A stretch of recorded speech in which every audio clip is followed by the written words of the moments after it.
It was 2:17 a.m. when Daniel Harper made the worst decision of his life. The road was empty. The rain was pouring.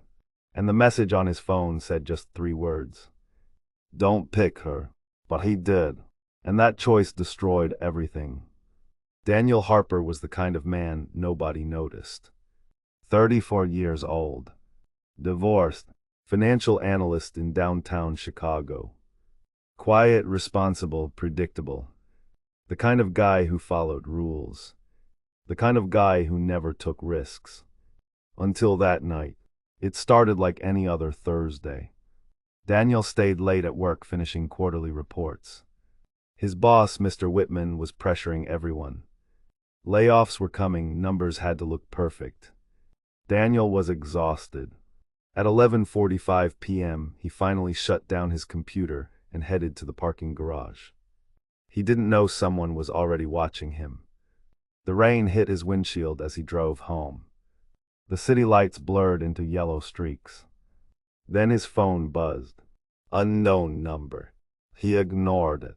It buzzed again. And again. Finally annoyed, he glanced at it. A text message. No name, no profile picture. Just 3 words. Don't pick her. Daniel frowned. Pick who? Another message came instantly. You will regret it. He felt a strange chill run down his spine. Probably a prank, he thought. He tossed the phone onto the passenger seat. That's when he saw her. A young woman standing alone on the side of the highway. No umbrella. No car. Completely soaked in rain. She was waving. Daniel slowed down. This part of the highway was dangerous. No houses nearby, no gas stations for miles. Helping her meant stopping. Stopping meant risk. And suddenly those 3 words flashed in his mind. Don't pick her. His heart started beating faster. It's just a coincidence, he told himself. Just spam. Just nonsense. The woman looked desperate. Daniel hesitated for exactly 5 seconds. Then he pulled over. She ran toward his car and knocked on the window. Up close, she looked terrified. Maybe mid-20s, brown hair stuck to her face, her hands were shaking. He lowered the window slightly. Please, she said, breathless. My car broke down, I have no signal. I just need a ride to the next exit. Daniel swallowed. Something felt off, but he couldn't explain it. Okay, he said, get in. The moment she sat inside, his phone buzzed again. Daniel froze. Another text. From the same unknown number. You just made the wrong choice. His stomach dropped. He slowly looked at the woman. She was staring straight ahead. Too calm now. Too quiet. Almost smiling. Are you okay? Daniel asked carefully. She turned toward him. Her eyes were cold. I'm fine, she said softly. But you won't be. Daniel's heart started racing. What do you mean? She didn't answer. Instead, she reached into her pocket and pulled out his wallet. Daniel's blood ran cold. How did you? I told you, she interrupted calmly. You made the wrong choice. Suddenly, police sirens exploded behind them. Red and blue lights flashed violently through the rain. Daniel panicked. What is happening? He shouted. The woman smiled wider. Congratulations, she whispered. You're about to be arrested for kidnapping. Daniel's world collapsed in seconds. What? That's insane. But before he could react, the woman opened the door and ran out into the rain, screaming. Help, he tried to take me. Police officers rushed forward. Daniel sat frozen in the driver's seat. Completely shocked. Completely confused. Completely trapped. And that was only the beginning. Because Daniel had no idea. This wasn't random. He was chosen. Police dragged Daniel out of the car. Rain poured down his face as he shouted. This is a mistake, I didn't kidnap anyone. The woman was crying hysterically on the side of the road. He grabbed me, he locked the doors, she screamed. Daniel's mind went blank. Lock the doors. He hadn't, had he? One officer twisted his arms behind his back and cuffed him. Sir, you have the right to remain silent. This is insane, Daniel yelled. Check my car, check everything. But no one was listening. Let's pause for a second. If you were Daniel, what would you do right now? Would you argue, stay silent, or try to explain everything immediately? Think about it. Real life tip when panic hits. Logic disappears, that's important. Back to the story. At the police station, things got worse. Much worse. The officers searched his car. And they found something. A rope, a bottle of sleeping pills, and duct tape inside his trunk. Daniel stared in disbelief. That's not mine. But here's the scary part. The items had his fingerprints. Let me ask you something. How is that even possible? Think logically. What are the possibilities? Someone planted it and somehow used his prints. He touched those items before, but for another reason. Something else we haven't seen yet. Hold that thought. In the interrogation room, Detective Alvarez sat across from him. Calm, sharp eyes, experienced. Daniel Harper, she said, sliding a file across the table. Divorced, financial problems, recently denied promotion. Daniel's breathing grew heavier. You think I did this because I'm depressed or angry? Alvarez didn't respond. Instead, she turned her laptop around. There was video footage. From a gas station. 2 hours earlier. Daniel's car was visible. Parked, and the same woman was standing next to it. Talking to him. Smiling. Getting into the passenger seat willingly. Daniel felt dizzy. I've never seen that footage before, he whispered. But the timestamp was real. The location was real. The license plate was his. Now think carefully. If someone is framing him, that means this was planned. Not random. Planned. Detective Alvarez leaned forward. Daniel, do you know her? No. Are you sure? Yes. She studied his face. And then said something that made his blood run cold. Because she knows you. Silence filled the room. Alvarez opened another file. The woman's name, Emily Carter. Age 26. Reported missing 6 months ago. Declared endangered. National search. Daniel's stomach twisted. That's impossible, he said. She was just on the highway. Yes, Alvarez replied quietly. And according to her statement, you've been holding her for 3 days. Daniel's brain stopped working. 3 days. But it was Thursday. He left work at 11:45 p.m. He clearly remembered it. Didn't he? Let's slow down. If someone accuses you of something during a time, you clearly remember being somewhere else. What are the possible explanations? Memory loss, manipulation, technology, drugs, or something darker. Back in the room, Daniel suddenly noticed something strange. His right wrist. There was a small red mark, like a needle injection. He hadn't noticed it before. Detective, he whispered. What happened to me in the last 3 days? Alvarez's expression shifted. Just slightly. You tell me. And then, his phone, which was sealed in an evidence bag across the table, lit up. New message. Unknown number. Even inside the bag, the screen glowed bright.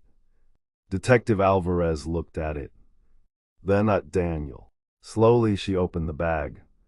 On the screen were 5 words. This is only the beginning. Daniel's heart pounded violently.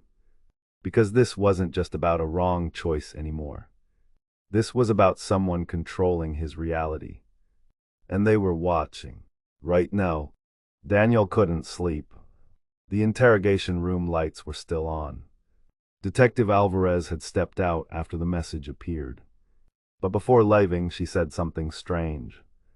Daniel, if you're innocent, you're in more danger than you realize. That sentence kept replaying in his head. Let's slow this down. If police think you're guilty, that's bad. But if police think you're innocent and still scared for you, that's worse. An hour later, Alvarez came back. She placed 3 printed photos on the table. Tell me what you see. Daniel looked down. Photo hash 1.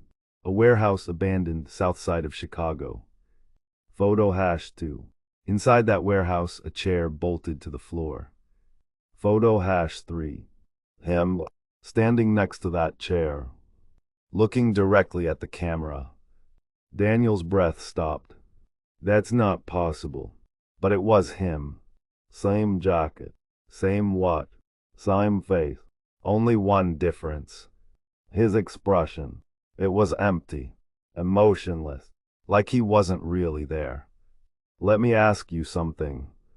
Have you ever driven somewhere and not remembered the last 10 minutes of the drive? That feeling of autopilot. Now imagine that. But for 3 days. I've never been there, Daniel whispered. Alvarez nodded slowly. We pulled GPS data from your car. She slid another paper forward. Map coordinates. The warehouse location. Daniel's car had been there. For 18 hours. 2 nights ago. Daniel's mind raced. No, I was at work. Your office building security footage shows you leaving Tuesday at 4:12 p.m., Alvarez replied. You never returned. Daniel felt like the room was shrinking. But I remember finishing the reports. I remember emailing them. Alvarez didn't say anything. She just turned her laptop again. His sent email folder. The report was sent at 9:46 p.m. But the IP address wasn't from the office. It was sent from somewhere else. Somewhere near the warehouse. Now think carefully. If someone wanted to frame him, why go through this much effort? Why not just plant simple evidence? Unless this isn't about prison. This is about control. Suddenly Daniel remembered something. A meeting 2 weeks ago. His boss, Mr. Whitman, had invited him to a private investor opportunity. Something about behavioral analytics. Human decision-making patterns. Daniel had declined. He hated risky investments. Whitman smiled strangely that day and said, You'd be surprised what we can predict about people's choices. Pausing. Does that line feel random or important? Back in the interrogation room, Daniel leaned forward urgently. Detective, have you heard of a company called Neurovalence? Alvarez's expression changed instantly. How do you know that name? Now Daniel felt it. The shift. She knew something. Neurovalence. A private tech research firm. Officially, they studied AI-driven behavioral prediction. Unofficially, rumors of human testing, memory influence, decision manipulation.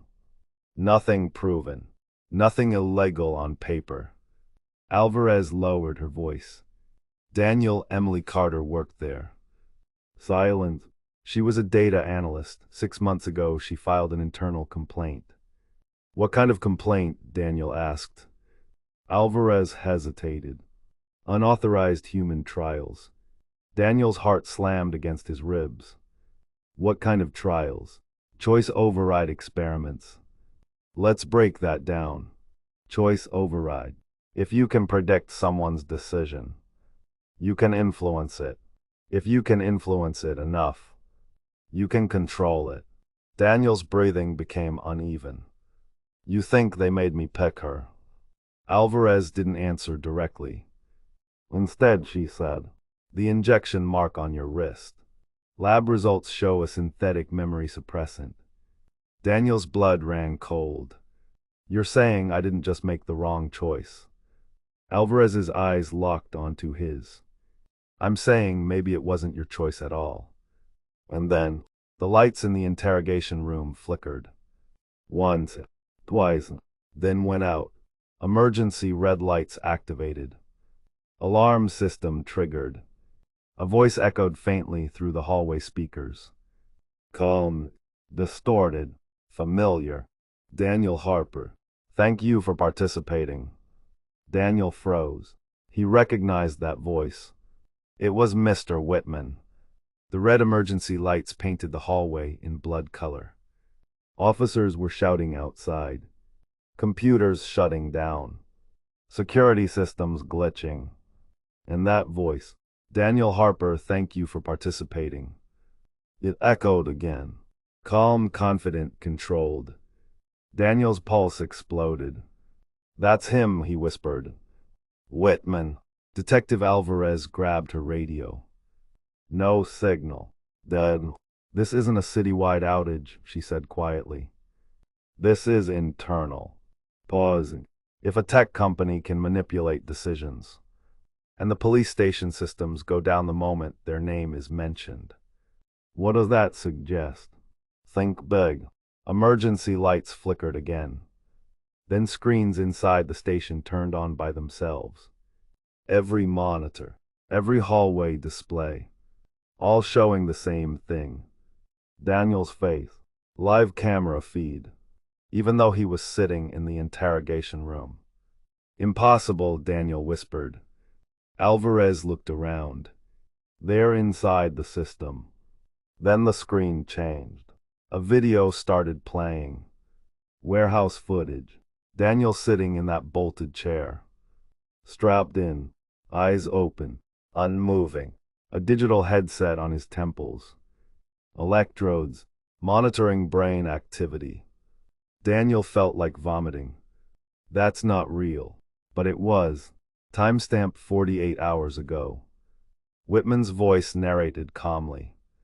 Subject 27 demonstrates high compliance resistance. Initial choice override required moderate neural stimulation. Daniel's hands started shaking. Subject 27. He wasn't even a name. He was a number. Let's stop here for 1 second. What does choice override actually mean? Not suggestion, not persuasion. Override. It means your brain chooses something, and something else replaces it. On the screen, Emily appeared.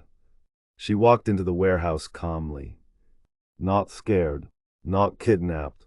She stood in front of Daniel and said, "Run test scenario 12. Whitman's voice responded. High-risk empathy trigger, simulated roadside distress. Daniel's heart dropped. The highway, the rain, the broken car. It was staged. They built the moment, Daniel whispered. Alvarez nodded slowly. They designed the scenario to test if you'd resist helping her. And the text messages, Daniel asked. Fear stimulus, Alvarez replied, conflict pressure. Now think. They warned him not to pick her. Why? Because the real experiment wasn't whether he'd help. It was whether he'd disobey fear. Whitman's voice continued. Subject displayed internal conflict at 4.7 seconds. Override pulse applied, decision secured. Daniel's mind cracked open. That hesitation he felt. That strange pressure in his chest. That wasn't doubt. That was them. Suddenly the video glitched. Emily turned toward the camera. But this time, she wasn't acting. She looked scared, truly scared. And she whispered, "They're going too far." The screen cut to black. Alvarez stepped back slowly. This wasn't supposed to be public. Daniel looked at her. You know. She hesitated. I suspected. Heavy footsteps echoed in the hallway. Not officers. Organized. Calm. Controlled. Alvarez pulled her gun. Listen to me carefully, she said to Daniel. If they're here, they're not coming to arrest you. Then what? To reset the experiment. The interrogation room door handle slowly turned. Click. Unlocked from the outside. But no officer had the key. Before the door opened, Alvarez leaned close and whispered, There's one thing they didn't predict. What? Daniel asked. She unlocked his handcuffs. You remembering? The door swung open. 3 men in black tactical suits stood there. No police badges. No identification. One of them smiled calmly. Mr. Harper, he said. Time to correct your wrong choice. The 3 men stepped inside. Calm, precise. Like this was routine. Mr. Harper, the leader said smoothly. Please cooperate, this will be easier. Daniel's heart pounded. But something was different now. He wasn't confused anymore. He was angry. Let me ask you something. When fear controls you, what happens to your decisions? But when anger replaces fear, everything changes. The man stepped forward with a small device in his hand. Slate, metallic, about the size of a phone. A faint blue pulse glowing from it. Alvarez immediately recognized it. Portable neural inducer, she muttered. Daniel stared at the blue light. And suddenly, a strange pressure filled his skull, like invisible fingers pressing inside his brain. The man spoke calmly. Subject 27, sit down. Daniel's knees weakened. His vision blurred. A heavy fog rolled into his thoughts. Sit down. It sounded logical. Save, Isaiah. Just sit down. End the struggle. Pausing. If your brain receives a command that feels like your own thought, how do you fight it? Think carefully. What's the only thing separating control from freedom? Awareness. Daniel's breathing became sharp. Fast. He remembered the video. Override pulse applied. That hesitation. That pressure.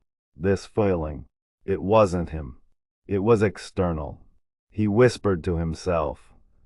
This is not my thought. Again, louder. This is not my thought. The blue light intensified. The man frowned slightly. Increase amplitude. Pain exploded behind Daniel's eyes. His body shook. Images flashed rapidly in his head. The highway. Emily screaming. Police lights. Warehouse chair. Then, something else. A memory. From childhood. His father teaching him something. When you're scared, Daniel, slow your breathing. Count backward, control your mind. Why is this important? Because control over breath equals sign control over nervous system. And control over nervous system equals sign less external influence. Daniel forced himself to inhale slowly. 4 seconds in. Hold. 4 seconds out. Again and again. The fog didn't disappear, but it weakened. The man holding the device looked confused. That's not possible, he said quietly. Alvarez saw it too. He's stabilizing, she whispered. Daniel clenched his fists. You don't control me. The blue light flickered. The pressure cracked slightly. The command changed. Sleep. His eyelids felt heavy. Extremely heavy. Let's think. If override works by amplifying suggestion, what breaks suggestion? Shock. Disruption. Unexpected stimulus. Alvarez suddenly fired her gun. Not at them. At the ceiling sprinkler system. Water exploded everywhere. Sparks flew from the neural device. The blue light glitched violently. Daniel dropped to his knees, but not from control. From release. The pressure vanished. The fog cleared. For the first time since the highway. His thoughts felt fully his. The tactical men stepped back. Their calm expressions were gone. You were not supposed to regain autonomy, the leader said coldly. Daniel stood up slowly. You made the wrong choice, he replied. Now the power had shifted. But here's the twist. The leader smiled again. You think this was about controlling you. He tapped his earpiece. Phase 2. Suddenly every screen in the police station lit up again. Not with Daniel's face. but with hundreds of faces. Random people, different cities, different ages, all tagged. Subject 03, Subject 11, Subject 42, Subject 88. Daniel's blood ran cold. This isn't about me. The man nodded. You were the proof of concept. Emily appeared on one of the screens. Not in the warehouse. In another room.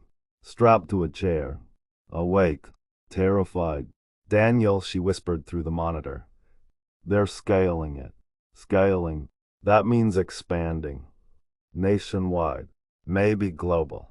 Let me ask you, if a company can override one person's choice, what happens when they override millions?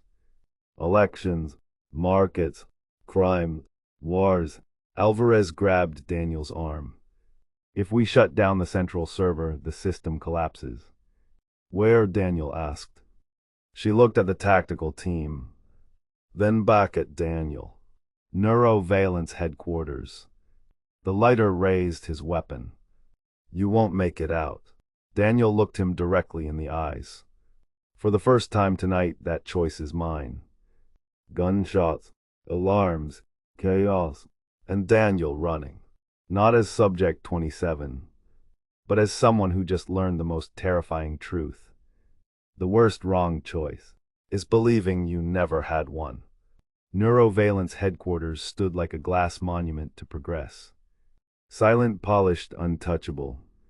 Daniel and Alvarez stood across the street. Sirens echoed in the distance behind them. But this building, completely calm, like nothing was wrong.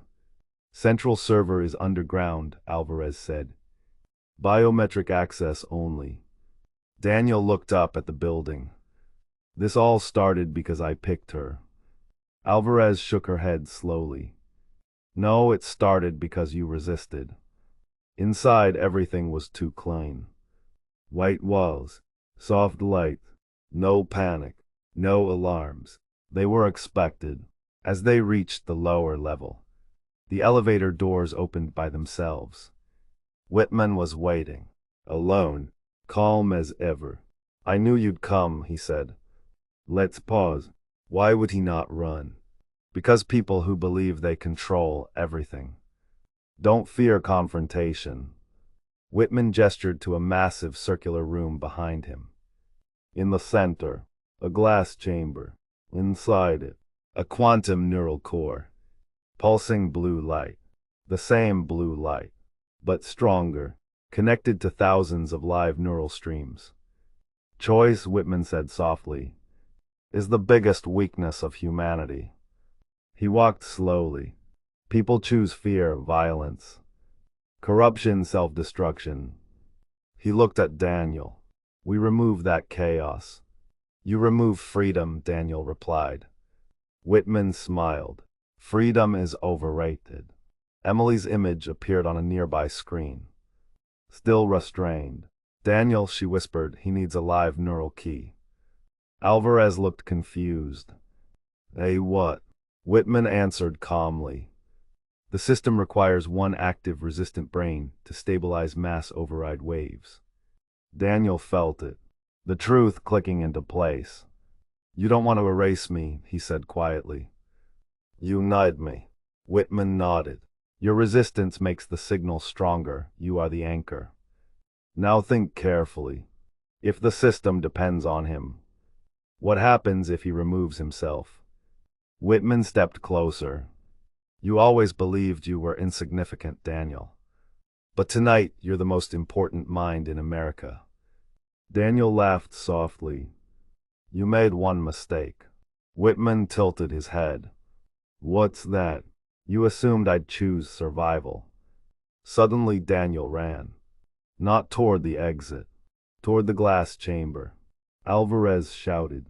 Whitman's calm broke for the first time. Stop him. Daniel smashed the emergency lever beside the chamber. Warning alarms screamed. System overload initiated. Whitman's voice turned desperate. If you disconnect, it will cause neural backlash. It could kill you. Daniel looked at him. For the first time, this is my choice. He grabbed the exposed neural interface cable and pressed it against the injection mark on his wrist. Blue light exploded through the room. Pain beyond imagination tore through him. Memories flooded. The warehouse, the override pulses, every manipulated thought. And then, silence. Across the country, screens went dark. Signals dropped. Override waves collapsed. Subjects everywhere blinked. Confused. Free. Inside the chamber, the quantum core shattered. Whitman fell to his knees. No, no, no. The light faded. Daniel collapsed to the floor. Still, unmoving. Emily was released.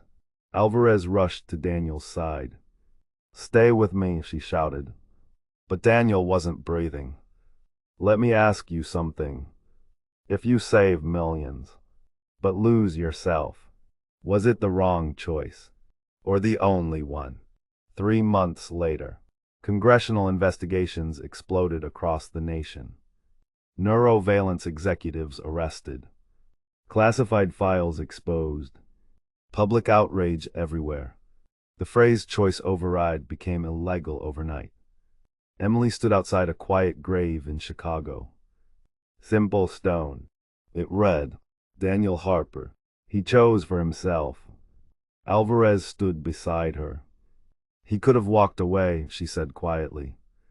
Emily nodded. But then it wouldn't have been his choice. As they walked away, a subtle detail. Daniel's grave camera flickered. Just slightly. A faint blue pulse. Then gone. Final narration. Sometimes the worst wrong choice is not choosing at all. And sometimes the right choice costs everything.